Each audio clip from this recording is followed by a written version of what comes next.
Kan kalau saya lihat kan di banyak media di Indonesia Lawyers Club, di catatan demokrasi segala macam tuh selalu kita lihat Kang Holid itu selalu memberikan statement itu berasal dari kejujuran gitu. Nah hari ini kita pengen belajar kejujuran dari Kang Holid. Oh gitu ya. Itu gimana tuh Oh Kang?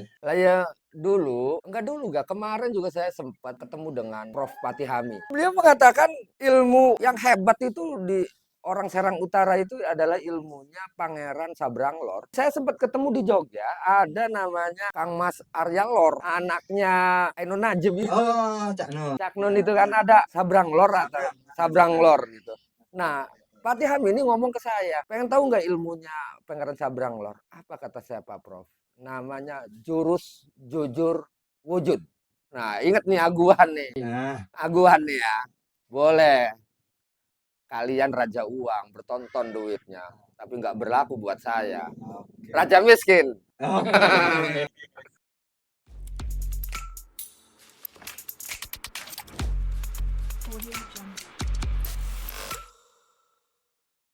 Selamat datang di Peta Project Navigasi Cerdas Indonesia. Sedep. Hari ini spesial banget walaupun ya biasanya saya ditemenin sama host kan. Jadi hostnya ada dua. Tapi kali ini saya ditemenin bukan teman host saya. Ini adalah salah satu nama yang cukup viral di Indonesia. Karena kalau ada penjajah yang dengar nama ini, kupingnya pasti bakalan kepanasan. Ini Kang Holid. Terima kasih. Data. Alhamdulillah. Kita tos dulu Kang. Oh, siap. Siap. Alhamdulillah. Rabbil alamin.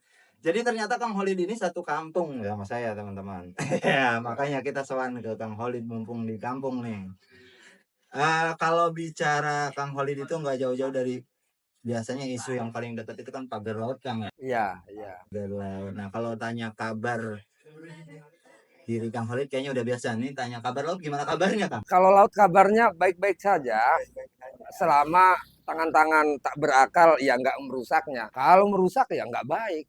Kalau nggak baik lautnya ya nggak baik nelayannya. Kalau nggak baik nelayannya ya nggak baik juga pemerintahannya. Sedap. Gitu. Oke, penuh filosofis. Lalu apa yang dikatakan Kang Holid itu penuh filosofi dan dalam ternyata ya. Nah, memang keseharian beliau seperti ini. Jadi sehari kalau lagi nelayan ya pakai topi nelayan, pakai baju nelayan. Ini kebetulan habis pulang dari masjid, teman-teman. Iya, iya di masjid habis dohoran. Habis dohoran, teman-teman. Eh, kalau kita boleh tahu Kang Holid udah berapa lama, Kang? Jadi seorang nelayan itu udah berapa lama? Ya semenjak bujangan ya sekitar ada 35 tahunan lah. 35 tahun. 35 tahunan. Kalau yang ngomong kalau misalnya daerah sini ditanya nelayan tuh ya seharusnya sebenarnya melayaknya semenjak lahir. Layaknya. Kenapa? Karena bisa jadi orang laut mah lahirnya juga di perahu. Oh, oke. Gitu.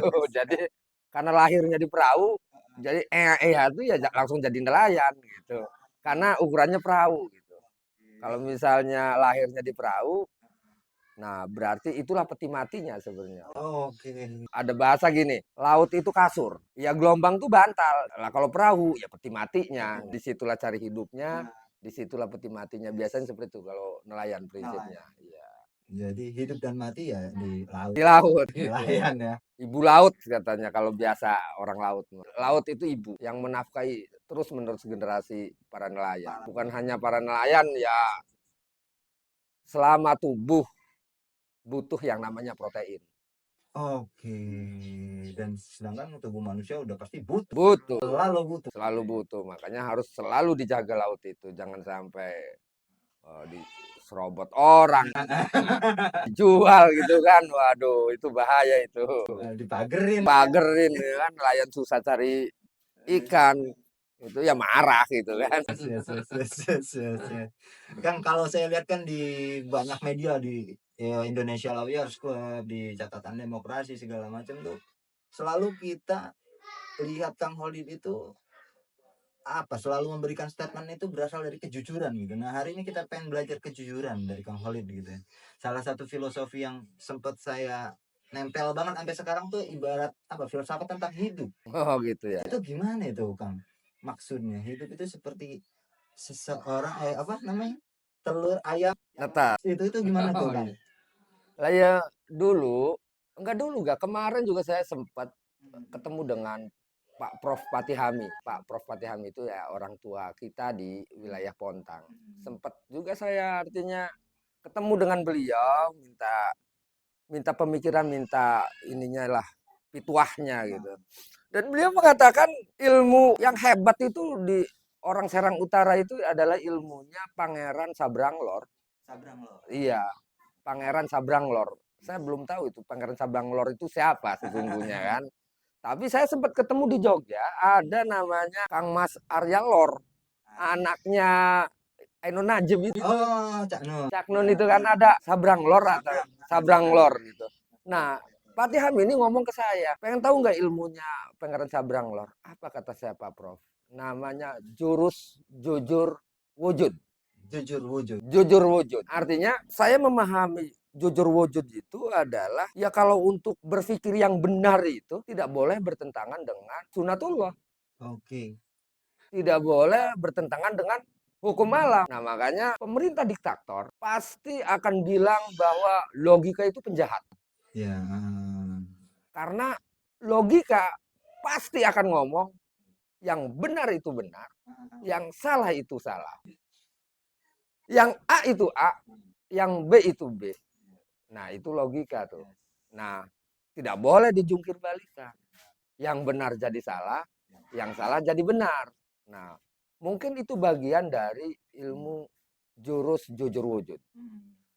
Nah, kemudian kalau kita berbicara tentang pengetahuan, lagi-lagi juga pasti kita akan ditanya tentang kebenarannya. Oke. Ngomong A, B, C, D. Sesuai faktanya enggak? Oke. Contoh kayak kemarin, ada seorang akademisi, dia ngomong bahwa pagar laut itu adalah swadaya. Oh iya. Ya, namanya Sandi. Dia berargumentasi A, B, C, D terus gitu. Ada lagi sisi yang lain bahwa enggak mengganggu. Itu hasil dari swadaya ini segala macam lah gitu kan.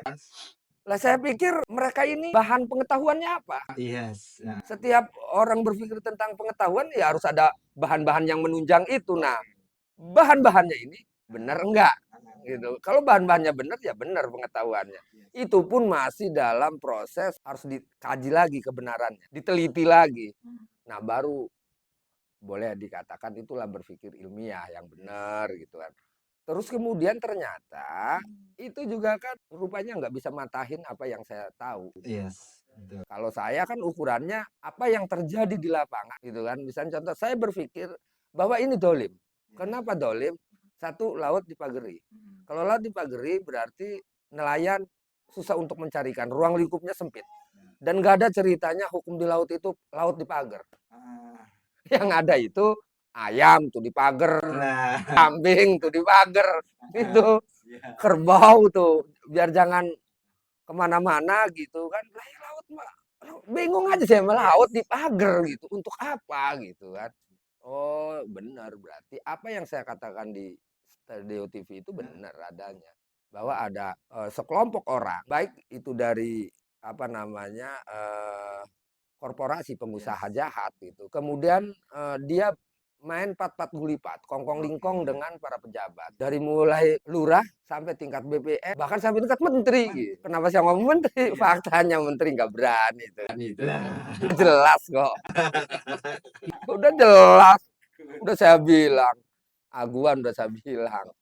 Ali Hanafi udah saya bilang. Terus kemudian Mandur Mehmet tuh kan Encun udah saya bilang semua itu. Tinggal pegang aja kan. Kalau misalnya saya salah, panggil sayanya kan. Penjara sayanya. Enak. Gitu. Padahal nama udah kesebut juga. Nah, tindakan itu sama saja melanggar hukum kebenaran. Kenapa melanggar hukum kebenaran? Memutarbalikan kenyataan. Yang salah benar, yang benar salah. Yang harusnya kena otaknya, malah ini dilokalisir ke tingkat terinya. Yes. Contoh, masa Lurah Arsin berani sanggup memberikan denda 48 miliar dari mana dananya? Gitu. Nah, itu juga nggak masuk tuh, nggak masuk hukum berpikir benar tuh. Masa iya dari mulai Desa Kohod, Tanjung Pasir sampai Pontang, Kabupaten Serang, Kemayungan dilakukan oleh Arsin? Nggak mungkin. nggak mungkin. Pasti ada yang lebih besar. Ada yang lebih besar. Oke. Siap. Nah, itu sebetulnya logika sederhana. Iya sederhana. Nah, artinya inilah yang disebut jurus jujur wujud. Gitu. Artinya jujur wujud itu kalau ngomong realitas mutlak terlalu jauh sih. Nanti kita berbicara tentang ketuhanan gitu kan. Karena hanya Tuhan, hanya Allah yang mempunyai realitas mutlak. Gitu. Artinya mutlak itu makanya saya berpikir gini. Orang berbicara yang ada.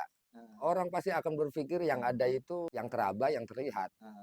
Ukurannya kan itu ya. Kalau saya berbeda justru mempunyai pengertian. Artinya setiap kata mempunyai pengertian. Pengertian dari kata-kata yang kita pakai itu sesungguhnya berjalan di atas pemikiran yang sedang berjalan nih sekarang nih kan. Oke. Setiap pengertian kata-kata itu kan dia berjalan di atas pemikiran yang sedang berjalan loading nih kan lagi ngobrol nih kan. Nah, kalau misalnya pengertian kata-katanya ini salah mengartikan, ya otomatis pikirannya juga akan salah. Kalau pemikirannya salah, ya berlaku berbuatnya juga salah. Kalau berlaku dan berbuatnya salah, bagaimana mau ngurus negara? Nice. Bagaimana menjadi menteri? Bagaimana jadi lurah? Yang ada nyolong aja nanti kan. Bahaya kan. Ya kongkong lingkong, pat-pat gulipat, kemudian jual beli kewenangan gitu. Ya udah kita atur. Contoh laut dipagar, dibikin seolah-olah ini swadaya. Padahal tujuannya makan ini buat diplot gitu kan. Dari atas seolah-olah ini tambak. Dan kemudian itu udah dirancang bahwa ini adalah lahan abrasi lah segala macam. Nah, kelurahan ini dari bawah, kelurahan bikinlah namanya warkah. Warkah itu ya riwayat tanah, dicoleklah masyarakat. Yang namanya lurah itu kan punya banyak masyarakat. Masyarakat di bawah itu ada yang nggak bisa baca, ada nggak ngerti gitu kan, nggak tahu namanya dicatut aja namanya dijadikan girik. Oke. Iya kan, girik kemudian dijadikanlah AJB, gitu kan. Nah AJB ini kan sudah jadi jual beli nih, gitu kan. Nah ini terus sampai menjadi sertifikat. Penerbitan sertifikat, iya. Dan itu ada sertifikatnya, ada atas nama si A, si B, udah. Nah artinya ini pencucian, bukan pencucian uang, pencucian tanah, laut, atau pencucian laut gitu ya. Nah ujungnya dialihan api segala macam itu. Gitu. Nah kalau misalnya ngomong arsen kasusnya itu di apa namanya, di pemalsuan sertifikat itu, di pemalsuan SHM dan SHGB itu. Nah kuncinya di warkah. Nah kalau misalnya hanya arsen yang ditangkap, kenapa terjadi di Kerunjuk? Kenapa terjadi di Pagedangan Hilir? Dan ini terjadi di desa-desa yang mempunyai bibir pantai. Artinya kan bukan hanya arsen. Yes. Artinya ada gerakan di bawah, di kelurahan-kelurahan, yang ini ada perintah. Perintah ini adalah penampungnya. Kalau saya beli ayam, ayamnya boleh nyolong, kena nggak sayanya? Penada. Ya penada. Gitu kan. Gitu. Dan ini bukan hanya penada tanah. Penada pasir laut juga gitu. Iya, yang istilahnya geraknya itu kinerjanya ilegal kalau menurut saya. Nah, artinya kalau kelakuan ini terjadi terus-menerus, artinya mereka sedang melakukan kelakuan dan perbuatan yang tidak sesuai dengan hukum berpikir. Nah, kalau tidak sesuai dengan hukum berpikir yang benar, berarti juga tidak akan pernah sepadan dengan hukum yang kita anut. Undang-Undang 45-nya. Yakin Undang-Undang 45 dibuat dengan hukum berpikir benar. Gitu. Dengan kerangka berpikirnya terjadilah hukum. Lah cuman, Kang, lagi-lagi yang saya rasakan, hukum tidak pernah tegak kepada rakyatnya. Nah, itu kan tanda-tanda juga tuh kalau kita ngomong berpikir tentang jurus jujur wujud, ini juga bertanda juga nih, ada pengertian nih di sini nih. Kenapa hukum tidak pernah tegak di hadapan rakyatnya? Nah, kan berarti ada pengertian. Karena misalnya, oh karena dipimpin oleh para begundal. Itu kan misalnya kan. Harinya ke situ. Logika sederhananya memang seperti Sederhana. itu. Kenapa hukum tidak tegak kepada rakyatnya? Iya. Oh, karena dipimpin oleh orang-orang yang cacat berpikir. Oh, kenapa cacat berpikir? Oh, kepentingannya sesaat. Oh, kepentingannya sementara. Oh, ternyata benar. Orang berpikir tergantung pada sumbernya, Yes. kebenarannya. Sumbernya keruh, pemikirannya keruh, pengetahuannya keruh. Yang bikin keruh itu ternyata motifnya sesaat sementara. Oke. Kekayaan, kekuasaan, ketenaran, ya hal-hal yang sifatnya sementara. Berarti hal-hal yang sifatnya sementara, walaupun teraba, walaupun terendus, walaupun terlihat, gitu kan, itu berarti tidak disebut ada. Enggak disebut ada, karena ada batas waktu Iya. yang membatasi itu, Ruang dan waktu. ruang waktunya, kemudian hilang punah. Nah, artinya yang ada itu bukan yang teraba. Nah, Bukan kekuasaan yang kita duduki nih sekarang nih misalnya kan. Bukan kehormatan yang kita rasa kita lihat gitu. yes. Emas segala macam harta. Tapi yang tidak hilang. Ya. Gitu. Yang tidak hilang. Yang abadi.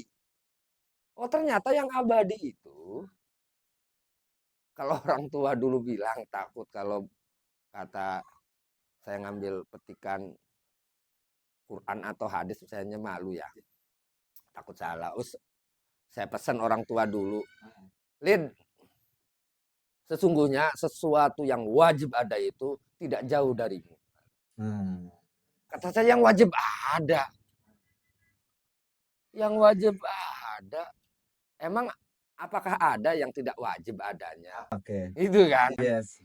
Ya ternyata setelah saya dewasa ini berpikir, oh yang kemungkinan adanya itu ya tadi yang saya ceritakan itu. Adanya tidak abadi kayak kekuasaan. Yang sementara maksudnya. Kekuasaan, ketenaran, kekayaan lah gitu kan. Wah, kegagahan, kecantikan atau apa aja yang sifatnya makhluk. Itu berarti sementara. Itu berarti mungkin. Nggak wajib adanya. Bisa ada, bisa enggak. Nah, ini sebutnya apa ya, sesuatu yang enggak boleh menjadi tujuan. Oke. Nggak boleh jadi tujuan. Sehingga perjuangan apapun kalau tujuannya ini ya mentah. Nih saya nih, woi ini. Kasih duit 50 triliun, nenjeng kepalanya kan. Ah, Ya karena saya masih tujuan pada sesuatu yang sementara. Tapi kalau kita karena Allah, ya susah gak ukurannya Allah. mutlak. Mutlak. Mau ditukar sama dunia beserta isinya. Ditambahin planet Mars, Jupiter, Pluto segala macam. Sedebu terbang itu mah. Nggak bisa itu mah. No. Karena sesuatu yang wajib adanya lebih dekat daripada urat nadi saya. Nggak boleh ditukar dengan sesuatu yang sementara. Kalau sementara ya kalah kitanya. Nah, ingat nih aguan nih. Nah, Aguan nih ya. Boleh. Kalian raja uang, bertonton duitnya. Tapi nggak berlaku buat saya. Raja miskin. oke. Gitu kan. Raja miskin. Raja miskin itu bukan berarti saya butuh duit. Tapi raja miskin tuh ya udah nggak ada harga, udah nggak ada harga, udah susah. Susah. Karena tujuannya tadi keabadian. Sesuatu yang abadi, Oke. lebih luas. Nah itu tadi Kang Heeh. yang disebut apa tadi telur netes tah? Heeh, heeh. Ya, yang kehidupan. Iya. Kenapa mati itu saya anggap telur netes gitu. Ya dunia ini sesungguhnya kecil, kecil. Kita ini anggaplah hidup di dunia ini sedang hidup di dalam cangkang telur. Baru kita akan paham hidup sesungguhnya itu ketika kita netas dari cangkang telur. Cuman pertanyaannya, bagaimana supaya kita menetas? Itu aja, kalau nggak menetas ya percuma. Oke. Bungker. Kalau kata orang Padang. Orang Padangnya bungker ya. Oke. Kang Khalid ini kan udah lama tadi ya, udah cerita banyak juga tentang apa namanya ya, kehidupan dan juga polemik yang ada di kawasan Banten ini tentang pagar laut ya. Iya. Nggak takut, Kang? Ini lawannya besar soalnya, Kang. Iya, iya, iya. Ya sebenarnya mah kan persoalan takut itu kan subjektif sih sebenarnya menurut saya mah. Bisa lari, bisa ke sugesti juga takut itu. Dan mereka itu sengaja membuat mitos Nah, gitu kan. Lah ya, aguan itu manusia, mhm, makhluk gitu kan. Lah ya, lah nggak sebesar Firaun lah, oke. nggak nggak sehebat siapa lagi tuh yang matinya kena nyamuk tuh Namrud. Nama Orang-orang dulu tuh banyak yang lebih hebat daripada sembilan naga. yes. Dan lawan mereka adalah tukang angon kambing. Heeh. Dan lawan mereka adalah tukang pencari ranting. Itu. Sejarah mengatakan seperti itu. Dan mereka kalah faktanya. Nah artinya kenapa dia kalah yang kuat-kuat ini? Karena mereka salah berdasar. Oke. Kang, segala sesuatu konflik di dunia ini, ujung-ujungnya ngadu Tuhan. Oke. Yes. Ujung-ujungnya jadi wong pontama ngadu pangeran. Ah, Dan ujung-ujungnya itu. Ujungnya pasti ngadu Tuhan. heeh. Mereka punya Tuhan apa dan saya punya Tuhan apa. Tinggal ketika kita masing-masing dalam kondisi terjepit, pasti akan mengadu kepada Tuhannya masing-masing. Tinggal siapa yang lebih sakti Tuhannya? Tuhanmu atau Tuhan saya? Itu aja udah. Siap. Tuhan saya adalah Allah, tidak akan pernah mati, abadi dan wajib adanya. Enggak boleh tidak ada. Wajib, enggak mungkin. Tinggal kalian Tuhannya apa? Wajib atau mungkin? Abadi atau punah? Tinggal mikir itu aja, selesai. Siapa yang lebih sakti itu aja. Saya Tuhannya Allah, gitu kan. Punya utusan namanya Muhammad, Rasulullah utusannya. Dan berdasarkan itu ngadu Tuhan, ngadu Rasul. Silakan, siapa yang berani. Siap, siap, Kang. Nah itu yang namanya menetas. Menetas itu tadi ya. Ya, menetas. Soalnya kan gini, Kang. Kalau saya lihat di pesisiran pantai Banten ini kan ada banyak juga tokoh-tokoh yang lahir di situ. Tapi kan nggak ada efek sama sekali. Aguan tetap nyerang ke situ. Kayak contohnya wakil presiden kita kan Nasri Tanara, Kang. Ya, Tapi tetap juga kita ini kena ya. Nggak ada efek-efeknya sama sekali. iya, iya. Ya karena mereka ngukur. Artinya berbicara sekeras apapun, gitu kan. Seideal apapun gitu. Mereka juga ngukur. Dia ngukur kebutuhan. Nah, kan omongan itu kan tergantung dari keluar dari mulut siapa. Itu. Kalau ukurannya dari mulut orang-orang yang biasa masih butuh tentang sesuatu yang tidak abadi tadi, kekuasaan segala macam, nggak didengar. Selagi masih karena mereka ini penjahat ini mengukur selagi masih ada harganya selesai. Nah, Kalau saya nggak ada harganya susah. oh, oke, siap. Kecuali hadirkan Tuhan yang saya sembah apa. Itu aja. Hadirkan Tuhan yang sesuai yang saya sembah. Hei Lid, udah kamu diam. Jangan ribut dengan saya. Ini Tuhanmu. Misalnya. Ya, tapi kan nggak mungkin terjadi. Nggak bakal pernah menemukan Tuhan apa yang saya sembah. Nggak nyampe. Nyampenya hanya duit bertonton. Selesai. Pat-pat gulipat. Hukum dipermainkan. Kedoliman. Itu Tuhanmu. Udah. Berarti yang sudah terpengaruh itu ya Tuhannya sementara. Sementara. Kalau Tuhannya sementara, diukur. Udah. Mau di sininya, tokoh-tokoh di sini. Ada lagi teman-teman yang awalnya menolak kenceng. Iya kan? Lah ya faktanya sekarang nenjeng kepalanya ketika dikasih dana malah dia mendukung. Nah, Berubah pikiran. Contoh misalnya nih. Ya kebetulan ya memang ya wajar sih karena saya ukur juga mereka ini adalah orang-orang yang kerangka berpikirnya juga ngawur. ngawur. Dia contoh gini, Dia ngomong, waktu itu kalau nggak salah saya lihat itu dalam kondisi lagi buka bersama di gedung PIK. Oh, di kantor PIK. Iya, PIK-nya. Dia ngomong, katanya masyarakat bohong kalian katanya. Mana penindasannya, mana penyerobotan lahannya, mana sungai yang diuruknya katanya kan. Wong buktinya faktanya di sini kok nggak ada baik-baik aja katanya. Ini ada masjid, jadi ini segala macam. Lah dia ngomong di kantor PIK. Kenapa nggak ngomong di Moncong? Kenapa nggak ngomong di Pegedangan Ilir? Kenapa nggak ngomong di Teluk Naga di situ? Kenapa nggak ngomong di Dadap di sana? Di Tanjung Pasir di sana? Baru ngomong bener. Lah nggak ngobrol masyarakat. Nah artinya ini kan dia menghadirkan suatu data yang data ini nggak jelas. Yes.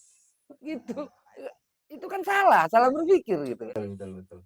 Dan ini juga Kang, jadi akhirnya kan banyak orang yang sudah memang apa namanya, terbeli lah kalau saya bilang ya, orang-orang terbeli akhirnya oleh PIK ini, PIK 2 ini, dan sampai ada juga tokoh agama juga yang sempat menyatakan, memberikan statement kalau PIK 2 ini nggak ada masalah sebetulnya. Gimana tanggapan Kang Khalid ini?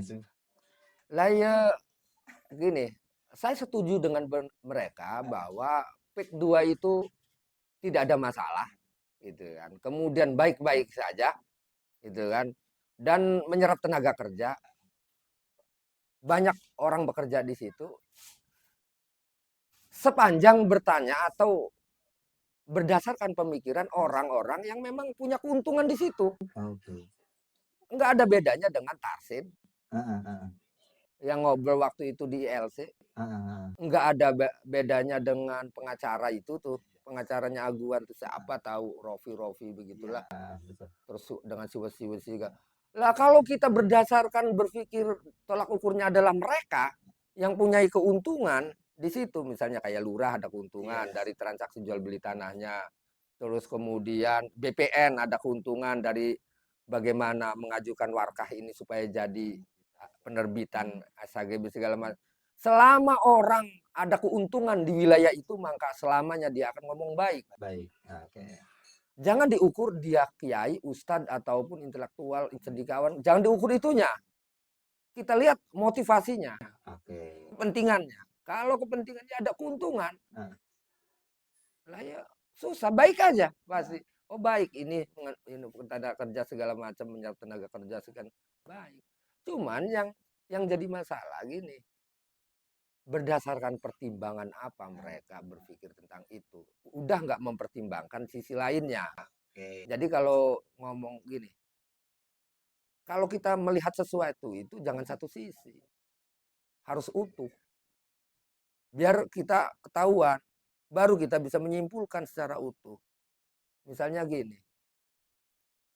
Kalau orang awam melihat hujan itu dari atas. Kalau berdasarkan pengetahuan ilmu, bukan dari atas. Gitu kan. Matahari menguap jadi awan karena udah penuh, turunlah hujan. Mencari dataran yang paling rendah, terus gitu sampai akhirnya kumpul ke laut diserap lagi, itulah sirkusnya. Nah itu bedanya mungkin mereka pengetahuannya berdasarkan gentong nasinya sendiri Oke. gitu.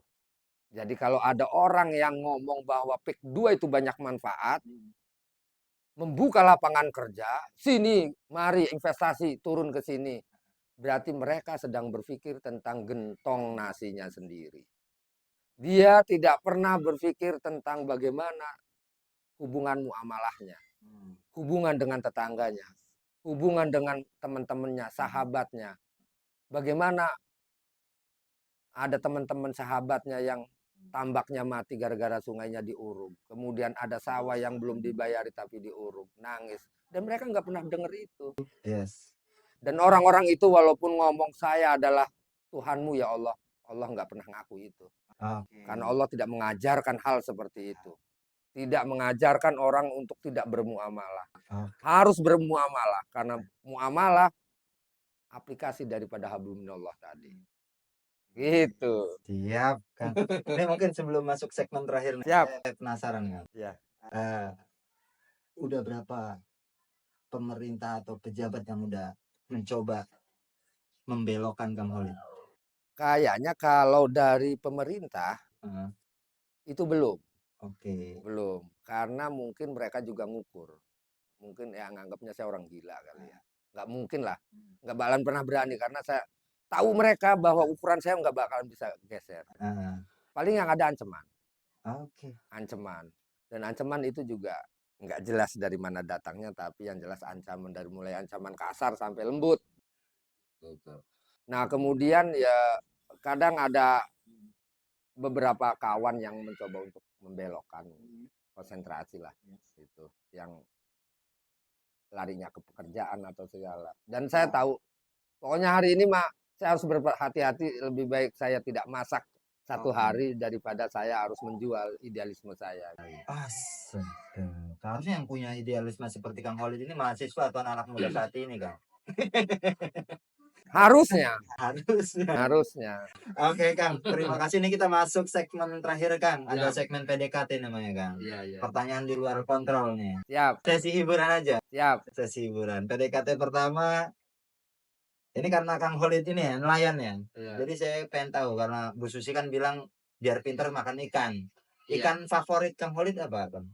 Kalau ikan favorit saya udang, Udang malah. udang, udang karena udang lebih tinggi proteinnya. Oh, oke. Terus kedua ya bandeng. Bandeng. Bandeng, iya. Karena orang Kuntang banyak bandeng. Bandeng, Banyak bandeng. Ya saya pikir lebih mirip bandeng itu dengan salmon. Oke. Karena salmon susah dicari di wilayah kita ya bandeng aja lah. Udang aja. Tuh satu tuh informasi protein lebih tinggi daripada ikan tuh udang. Dari Heeh. nelayan yang udah 32 tahun berlayar di laut Indonesia tuh. Nah, oke, PDKT selanjutnya, Kang. Ya, Nah, oke. Sip, kita. Tadi kan udah disampaikan Kang kalau ternyata banyak juga yang intervensi. iya. Eh, Sampai kapan Kang Holid bakalan seperti ini? Sampai mati, Oke. sampai mati. Ya karena kan ini bagian dari ibadah. Buat saya ini ibadah gitu. Buat saya, nggak tahu buat orang. Ini ibadah. Artinya ya bagaimana kita baca Bismillahirrahmanirrahim, kelawan nyebut asmani Allah, Kang murah ing dunya tur kang asing akhirat. Sementara kita berpraktek bertentangan dengan bacaan bismillah. Tidak Rahman, tidak Rohim. Kan harus menampung sifat Allah semua manusia mah. Nah, ini kadang-kadang kesalahan lagi nih. Oke. Orang banyak berpikir Heeh. ada makro, ada mikro. Oke. Kosmos tuh kan. Iya, makro dan mikro. Lah katanya alam besar itu ya alam semesta ini. Heeh. Ya alam kecil adalah manusia. Iya kan? Iya. Banyak kan itu kan. Kalau saya terbalik justru mikirnya. Gimana Kang? Alam besar itu ya manusia. Alam kecil itu ya alam semesta. Jadi jangan katakan aku ada di dunia ini. Tapi katakan dunia ini dalam diriku. Oke. Enggak bisa nampung kalimat Allah Akbar. Dunia enggak bisa. Yang hanya bisa itu manusia yang bisa menampung kalimat Allah Akbar tuh. Manusia yang gimana? Yang beriman. Selesai udah. Ya artinya kalau mau ngomong rajanya makhluk ya manusia. Dan semua akan tunduk kepada manusia. Khalifah di muka bumi. Nah artinya kan makhluk besar itu ya manusia. Cuman manusia nggak ngerti nilai manusia itu. Padahal kan udah ada dikasih. Ukurannya akal gitu kan. Cuman kadang orang nggak pernah berpikir tentang akal. Akal itu apa? Dibilang tidak berakal mah marah. Nah, Tapi kelakuannya nggak berakal. kelakuannya nggak berat. Heran saya. Manusia. Hei, Edan gitu. Kena hukum saya. Lain. Padahal kan ya kelakuannya nggak berakal gitu. Contoh laut dirusak, gunung dirusak, tambang segala macam. Wes lah ngacak. Punya rakyat dicolong. Asal aja udahlah. Ngacak aja gitu. Oke, siap Kang. PDKT terakhir nih Kang, mungkin Ya. Kang Holid kasih pesan-pesan lah untuk pemuda-pemudi khususnya ya kita media kita domisilinya Ponorogo kan. Oh iya iya.